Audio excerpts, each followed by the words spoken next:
Welcome back, people of the internet. Today I'll be discussing what do you do when the Chancellor uses self-revive times 3. I'm your host, Saber Planet Entertainment, and this is the 100 Season 2. Spoilers ahead.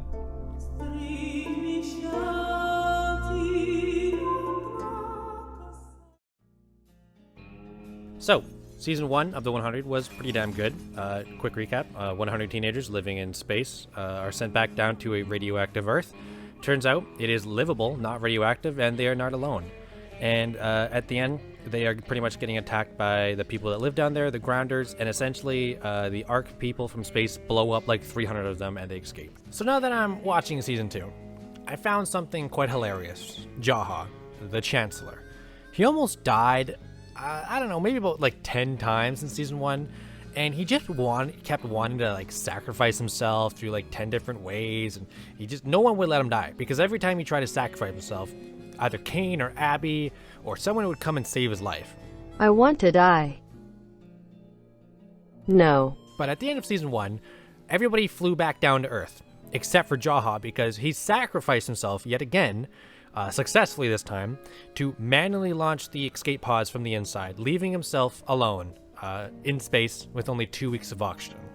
Well, in Season 2, Jaha figures out he can fit nice and snug into a missile, fly it down to Earth, survive the landing, land in the dead zone of the Sand People, get picked up by a random family of the Sand People, get flipped on by the Sand People, trading him in to the Grounders, get sent to the prison cells from the Grounders, and coming face to face with your old best friend from the Ark, Kane.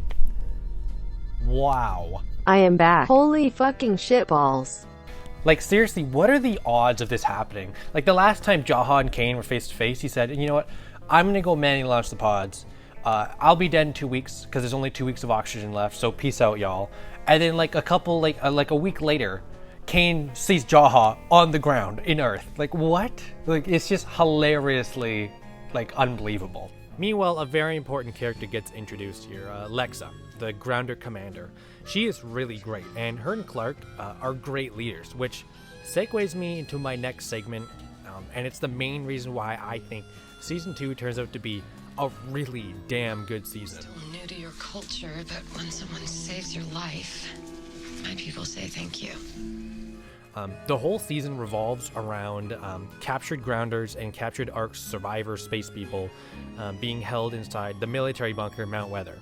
Now, in order to regain their members from Mount Weather, the Grounders and the Ark survivors must form an alliance. Because the Mount Weather military people have like insane guns and shit and missiles. So they gotta form an alliance to be strong enough to take down this base. And the entire season hinges on this alliance. Like, everything is on this alliance. And so many times some dumb shit happens and the alliance is about to break.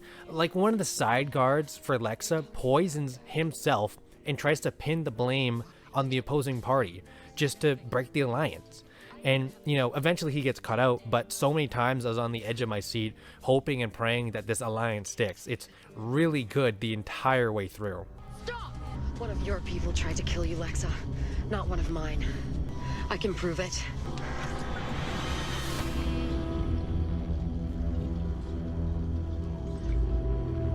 The last thing I'd like to discuss is which characters went up and which characters went down in comparison to Season 1.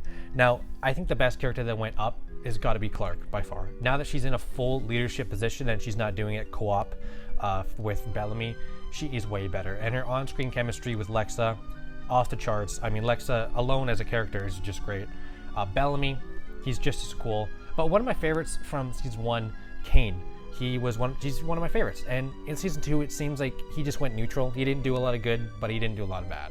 But I think my favorite character by a good amount this season has to be Thelonious Jaha. Really, like, it's not even close. Like, after he survives landing onto the Earth, he gets up, he leaves the camp, and he's joined by a few of his men, including John Murphy, who is great this season, by the way. He's really turned a new leaf, and, you know, he's in search for his destiny. And, you know, he treks across the desert.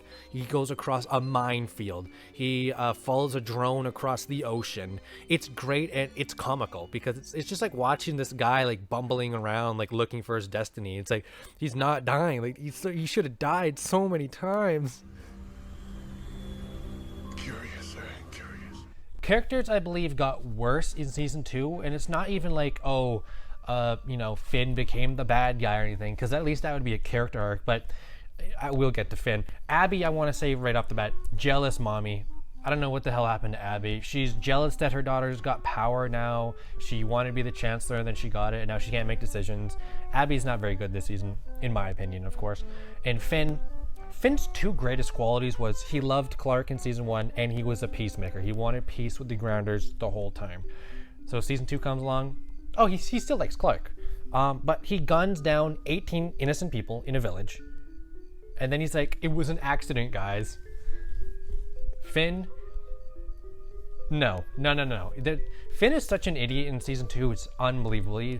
What a downgrade Finn was. Oops, sorry, my bad, sorry, oops, my bad, accident, oopsie poopsie, trigger finger, oops, oh no, my finger slipped onto the trigger for a good 25 seconds, oops.